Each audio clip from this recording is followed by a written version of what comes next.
Hello and welcome back to the channel. It's been a while since we've posted on the Apprentice 1-to-1 YouTube channel. We have got some conversations coming soon. I've been speaking with Sam from the Electricians podcast about coming on to record something around getting employment in the electrical industry. We've done it before, but thought we'd repeat it. It's been a few years and Sam is full of great advice for people on that. And the guys are coming back as well to have a few chats.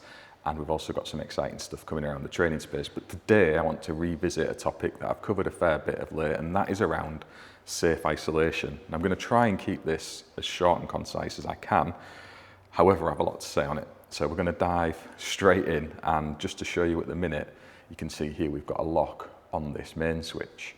Now there has been some content shared of late that presents this as a safe system of work because it is used, I believe, in AM2 and 2391. And indeed, when I shared some recent videos, I think in the last 6 months or so, I had a particular assessor tell me that other people of industry were laughing at me for sharing this kind of approach to testing and how wrong it is, when that isn't necessarily quite true. It perhaps is wrong in the terms of the delivered training that is taking place, and we all know the issues with that, but it certainly isn't incorrect in an appropriate application of risk assessment and method statements out in the workplace. I think sometimes that's where we get the disconnect between training, between what is going on out in industry. And I wanted to talk about that because I think I'm right. And I'd be interested to hear what you think in the comments alongside this. And the reason I think I'm right is because I employ people to go to work for me out in the electrical industry, 2 of which are my sons, and the last thing we want is to have them in unsafe working environments. So we need to consider what safe isolation is and how that kind of revolves around the electricity at work regulations. So the primary principle of safe isolation, whatever method and process you use, and there's different charts, different guidance, all sorts of different steps in the way you should be doing things. And I think too often we get too stuck into the nitty-gritty of those processes, and your probe went in the wrong place here or the wrong place there, when the fundamental principle is to end up in a safe state. And that is when you're in an electrical enclosure, there is no voltage present. That is safely isolated by definition. So if we've opened this board and put a lock on this switch, but there is still live energy on these terminals, that is not safely isolated, that is live working. And we are allowed to do that, as the electricity at work regulations tells us, if it's unavoidable. So if this is for carrying out a ZE or a PFC, obviously we need to carry out that measurement. It's unavoidable if it's needed in the context of the work we are doing. Having a lock in the way of that is actually impeding the work activity. So anybody who is properly applying a risk assessment and method statement to that task would be failing at that stage, and the work process would stop.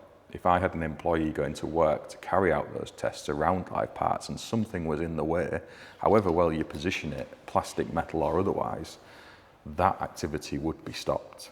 The actual correct process is to limit the risk, to take it to the lowest possible level and ensure that we're following the processes involved for live working. So we're looking at incident energy at the board we're testing within. If it's unknown, we assume the worst case scenario. So you've got your last line of defense, which is your PPE. So your face shields, your rubber gloves, your insulated testing tools with your GS38 compliant probes.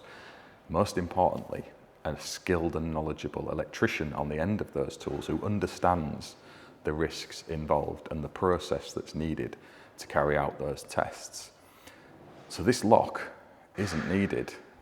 This is when the whole safe isolation is diminished to this seen as overreach in safety, over application in safety, that really switches people off from working safely.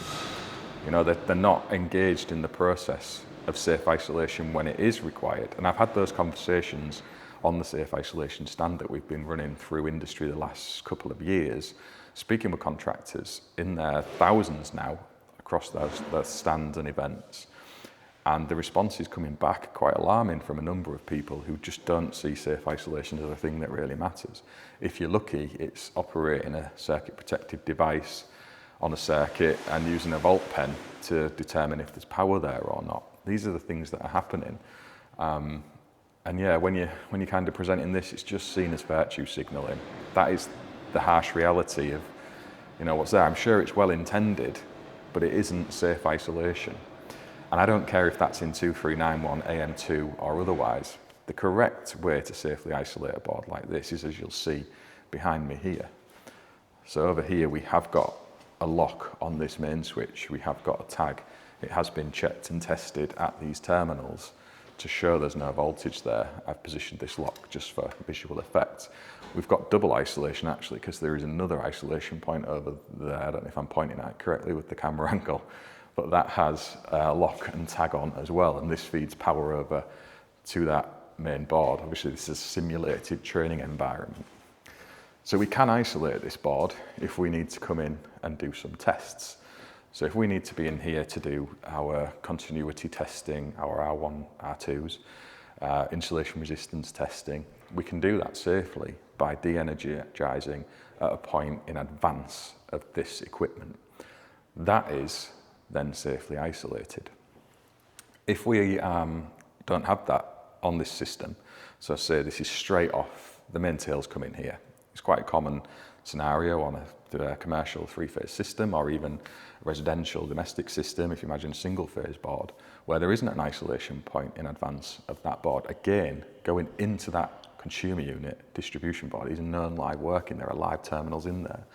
Those risk controls need to come into effect around the PPE, the skilled operative, the process that's used, be that having an extra person with you on that work task to control the area and ensure you've got supervision of the work activity. It could be anything. It would be formed in the RAM specific to the task. There's no fine rules for it fundamentally. And that's where the safe isolation procedure can fall down, because we're trying to encompass such a wide activity across a whole industry that putting it into 10, 12, 50, 100 steps is near on impossible. So my view is that it should be left in the realms of risk assessment and the actual work activity at hand, much like we would anything else, and raise the importance of ending in that state of safety. And when we are going into boards that are energized, to make that work activity as safe as possible and not be presenting these kind of examples just because they're delivered in the training environment. I think as electricians and employers out in industry, we need to push that back into industry and say, why is that being taught? Why is that a requirement?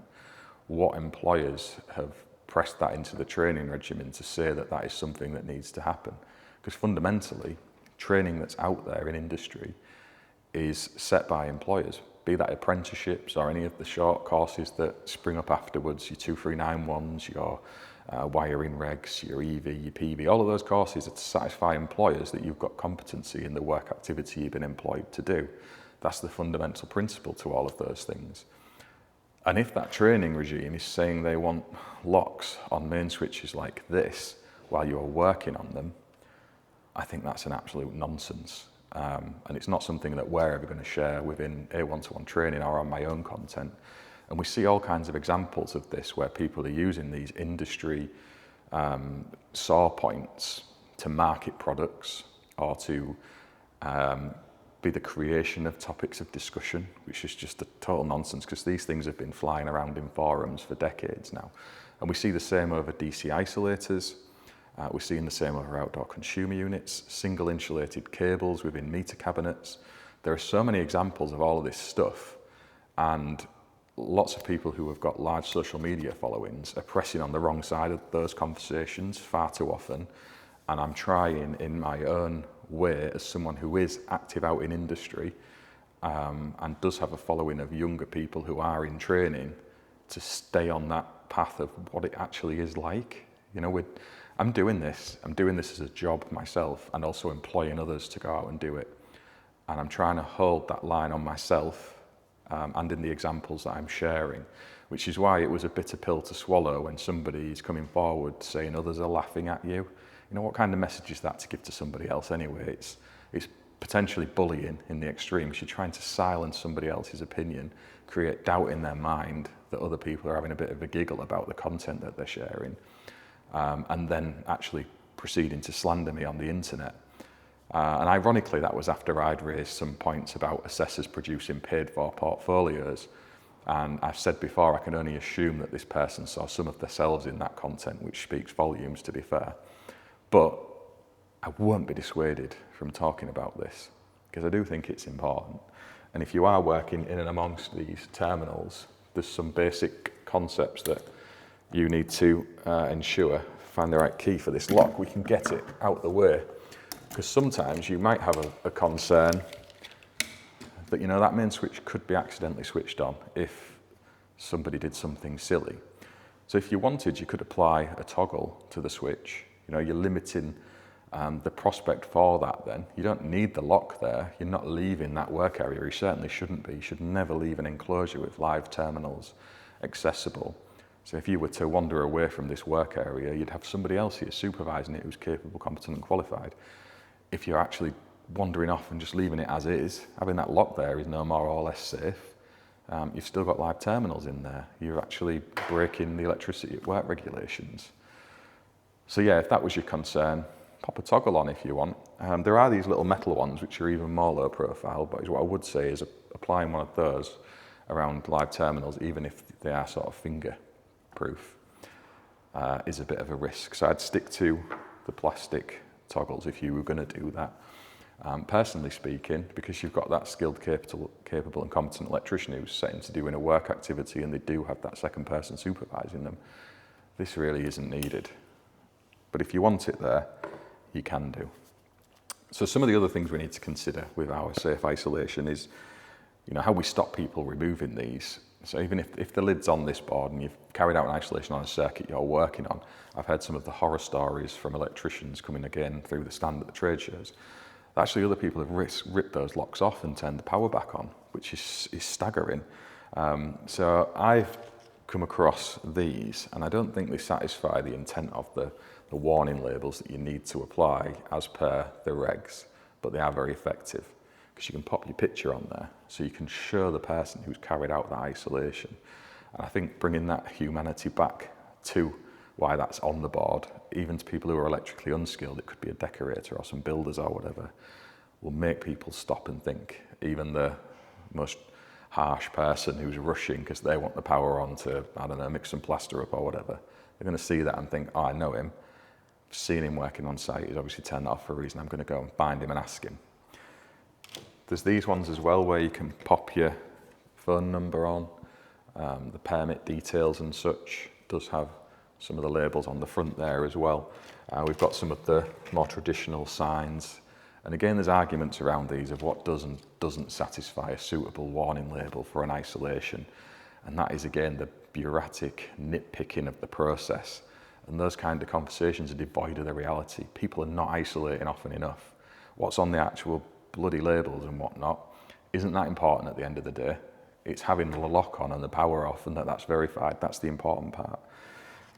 There's different hasps you can use as well. So lots of you trainees who are following along with this, if you are wanting to have your own lock on a board, so again, we'll assume the front door's on this, and we've popped our lock on the main switch.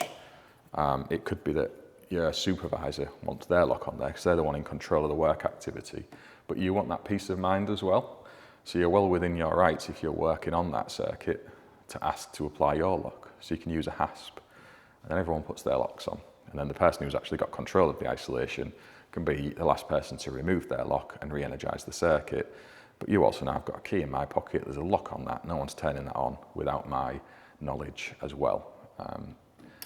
That's quite a common thing on larger commercial systems. There's loads of different types of hasps, and again, they kind of do have some rules on what needs to be on them, I think, and all the rest of that, but different hasps for different locks, basically. Same thing, you can pop a few different locks in there. Another metal one.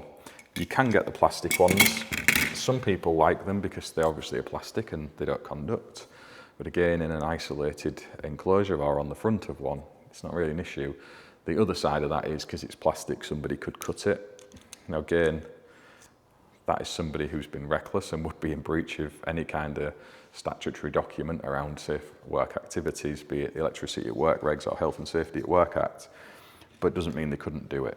And that's the same with these plastic padlocks as well that I've seen people using over live main switches as a justified way of forming an isolation.